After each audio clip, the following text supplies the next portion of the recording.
पंच बहादुर साहू। अगर आप भी चाहते हैं कि आपन म्यूजिक के वीडियो सबसे पहले आप तक पहुंचे, तो लाल बटन को दबाकर चैनल को सब्सक्राइब जरूर कर ले और साथ में बेल आइकन को दबाना ना भूलें। पंच बहादुर साहू।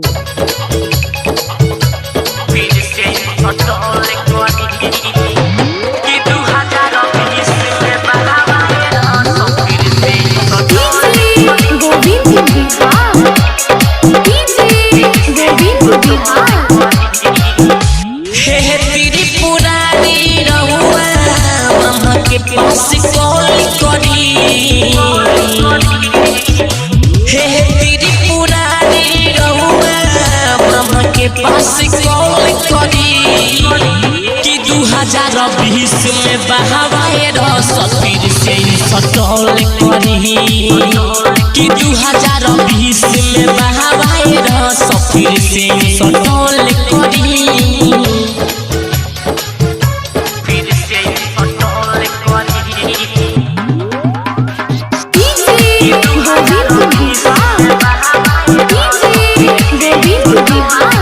समुद्र मंथन के विष त्रिपुरारी पी गहिल मानव जाति के बचाइल।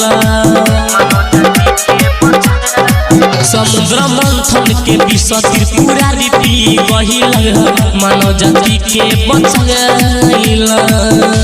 बिना कसूर के लोगवा मति में मिल ध्यान धरी, बिना कसूर के लोगवा मति में मिल ध्यान धरी कि 2020 में बहावाए फिर से सटल करी कि 2020 में बहावाए फिर से सटल करी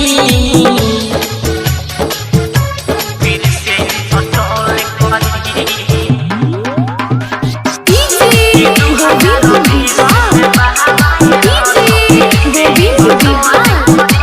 सूजी तो ज्वाला बढ़े सबके धड़कन मिले न कतहु दवाई।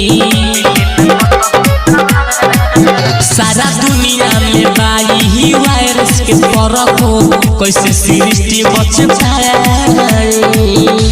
बिना कसूर के लोगवा मति में मिल ध्यान धरी, बिना कसूर के लोगवा मति में मिल ध्यान धरी कि 2020 में बहावाए फिर से सटल करी कि 2020 में बहावाए फिर से सटल करी।